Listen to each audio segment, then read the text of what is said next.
Des cartons empilés jusqu'au plafond. Des meubles drapés de vieux draps. La maison sentait la poussière et le silence.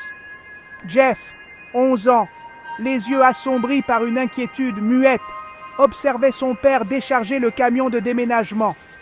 Son petit frère, Liu, sautillait d'un pied sur l'autre, l'excitation luttant contre une énergie nerveuse. « Allez, viens, Jeff !» l'appela Liu en le tirant par la manche. « On va explorer !» Leur nouvelle maison se dressait au bout d'une rue tranquille, les arbres projetant de longues ombres squelettiques sur la pelouse non tondue. Jeff sentit un frisson lui parcourir l'échine. Cet endroit recelait des secrets, il pouvait le sentir. Leur mère, toujours optimiste, s'activait, déballant des cartons avec une gaieté forcée. « C'est un nouveau départ, les garçons !» déclara-t-elle, sa voix résonnant dans le vide. Mais son sourire n'atteignit pas ses yeux. Jeff savait qu'elle le ressentait aussi, ce quelque chose de malsain dans cet endroit. Cette nuit-là, allongé dans l'obscurité inconnue, Jeff entendit un grattement à sa fenêtre. Il se redressa, le cœur battant. Le vent secouait les branches dehors, mais le grattement continuait. C'était comme si quelque chose essayait d'entrer. Les jours se transformèrent en semaines, et le sentiment de malaise ne fit que s'intensifier. Des murmures semblèrent poursuivre Jeff, des bribes de conversation qu'il ne parvenait pas à saisir. Un point froid s'était installé dans le couloir, devant sa chambre, un froid permanent et inexplicable. Il commença à faire des cauchemars, des rêves vifs et terrifiants d'une silhouette enveloppée d'obscurité, le visage masqué par les ombres. La silhouette prononçait son nom, d'une voix rauque qui promettait douleur et souffrance. Jeff se confia à Liu, mais son frère, toujours pragmatique, balaya ses craintes. « C'est juste une nouvelle maison, Jeff. » Tout semble étrange au début. Mais même Liu ne pouvait nier la tension croissante qui régnait dans leur foyer. Leurs parents, autrefois source de réconfort, se disputaient maintenant constamment, leur voix aiguisée par la frustration. Un après-midi, alors qu'il rentrait de l'école, Jeff sentit une présence derrière lui. Il se retourna, le cœur battant, mais ne vit rien. Un mouvement furtif dans les buissons attira son attention, mais lorsqu'il regarda à nouveau, il avait disparu. On le regardait, il en était sûr.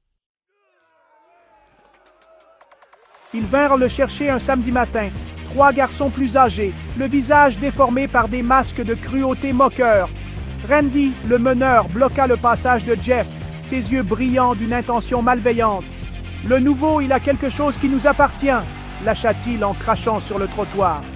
Jeff sentit une vague de colère monter en lui, chaude et primitive. Il savait ce qu'il cherchait, l'argent que sa mère lui avait donné pour le bus. Il tint bon, refusant de se laisser intimider. La bagarre fut brutale, un tourbillon de poings et de fureur. Jeff ressentit une douleur aiguë lorsque le poing de Randy entra en contact avec sa mâchoire, puis une autre lorsqu'il fut projeté au sol. Il sentit le goût du sang, métallique et chaud, dans sa bouche. Mais quelque chose avait changé en lui. La peur avait disparu, remplacée par une rage froide et calculatrice. Il se battit avec une férocité qui le surprit lui-même, ses coups alimentés par des semaines de terreur et de colère accumulées. Quand ce fut fini, Randy gisait sur le sol en gémissant, le nez cassé, du sang tachant le trottoir. Les 2 autres garçons, leur bravade envolée, s'éloignèrent lentement, les yeux écarquillés par la peur. Jeff se tenait debout au-dessus d'eux, la poitrine haletante, le visage éclaboussé de sang. Il ne ressentait aucun remords, seulement un sentiment glaçant de satisfaction. L'incident avec les voyous marqua un tournant. Le garçon timide et introverti avait disparu.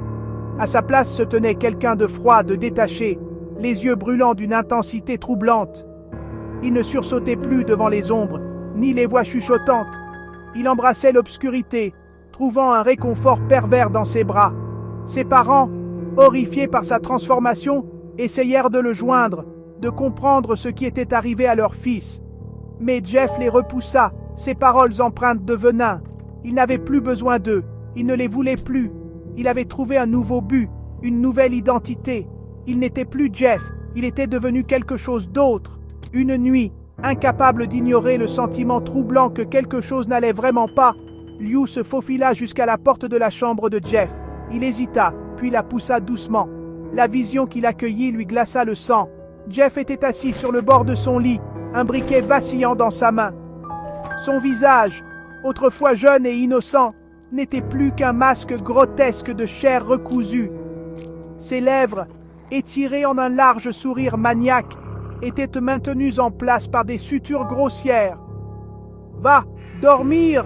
siffla Jeff d'une voix rauque. Il fit basculer le briquet, la flamme éclairant la folie dans ses yeux. Le feu se propagea rapidement, engloutissant la maison dans un brasier infernal. Les voisins, réveillés par les cris, regardèrent avec horreur les flammes consumer le bâtiment. Les pompiers luttèrent contre l'incendie, mais il était trop tard. La maison et tous ceux qui s'y trouvaient étaient perdus. Du moins, c'est ce qu'ils croyaient. Des semaines plus tard, des rumeurs commencèrent à circuler.